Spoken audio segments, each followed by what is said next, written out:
Hello guys. Yan. Ayan po, nag-iihaw tayo mga guys ng tilapia. Ayan po mga guys. Oh. Tingnan niyo po. Ayan. Ayan. Araw po ng Holy Week, Semana Santa. Kaya ayan po. Wala po tayo ngayong lulutuing karne. Puro po tayo isda, gulay. Ayan po. Para ho sa paggalang natin sa Holy Week o Semana Santa mga guys. Ayan, kaya po yan. Ihaw po tayo ng isang pirasong tilapia mga guys. Ayan po. Okay na po yan. Tamang-tama po yan sa ating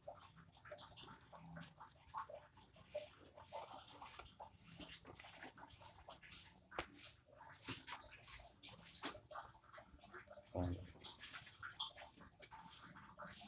Ayan guys. Maya po ay luto na. Ayan. Hina lang po ang ating apoy para hindi po masyado siyang masunog. Yan. Hindi na po natin pinalutan ng aluminum foil para mas maganda po talaga yung kita nating lutong-luto siya ng dahan-dahan sa baga. Yan mga guys. Kaya yan lang. Hindi na po ako naglalagay ng aluminum foil para alam po natin na talagang ihaw na ihaw siya mga guys. Ayan po. Kaya kailangan lang po ang apoy mild.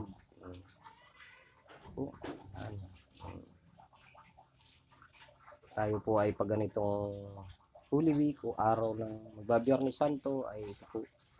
Talagang medyo diet po ako mga guys. Yan. Ang aming pamilya ay diet po. Yan. Hindi po kami nagkakarne mga guys. Wala po. Kaya po isda, gulay lang po. Yan. Miski po sa mga bata, ganyan po. Yan po ang aking ginagawa tuwing mahal na araw mga guys. Yan po. Mamaya, luto na po yan mga guys. Maya po ay babalik na rin mga guys. Kaya yan.